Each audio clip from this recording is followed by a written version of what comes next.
International negotiators will meet in Doha again today in an effort to hammer out a ceasefire deal as Israel continues to pound Hamas targets in Gaza.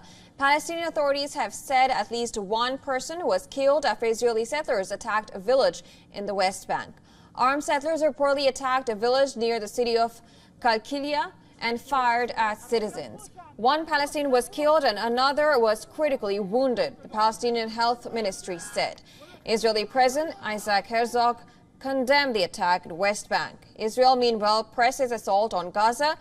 The Israeli Defense Forces claim to have struck over 30 Hamas targets. Gaza health officials said that at least 6 Palestinians were killed on Thursday night in an Israeli airstrike on a house in Jabalia.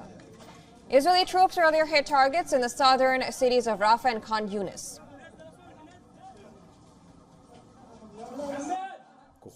Israeli Defense Forces troops continue to fight in Gaza, operating in Rafah, Khan Yunis, the central Gaza Strip, and are striking everywhere. So far, we have eliminated over 17,000 terrorists.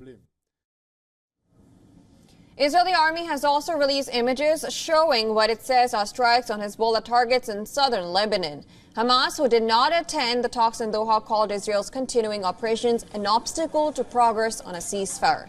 In a statement issued after talks began in Doha, Hamas official Hossam Madran said that any Gaza ceasefire deal must involve the total withdrawal of Israeli forces from the embattled territory.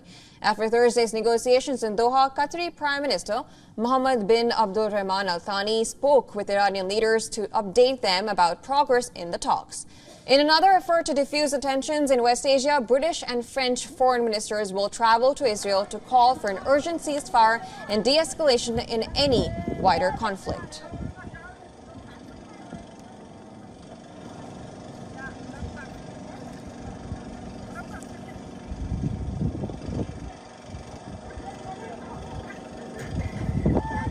WION's correspondent Jody Cohen spoke to former advisor at the PMO in Israel, Ruthie Bloom, about Netanyahu's stance on the ceasefire deal and what are the chances of Hamas accepting it. I'm with Ruthie Bloom, a columnist and podcast host at JNS and a former advisor at the Prime Minister's office. Ruthie, we've seen a lot of criticism of Prime Minister Netanyahu, both within Israel and outside of Israel, with his demands for the negotiations. Do you see him agreeing to a deal? Well, I see him agreeing to a potential deal, but nothing that is being discussed now. The conditions that he has set, they're already very generous, but there's no question that Hamas has rejected them, and that's why I don't see there being a deal, certainly not right now, even though they're negotiating in Doha. So some people are saying that this could be the last window of opportunity that we'll see for a deal between Hamas and Israel. Do you see both sides coming to an agreement and compromising? Absolutely not, and I see no window.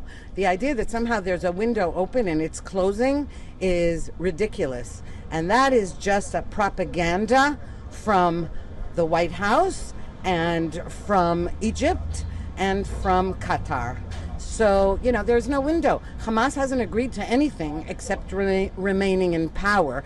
It hasn't even agreed to tell us how many hostages are alive.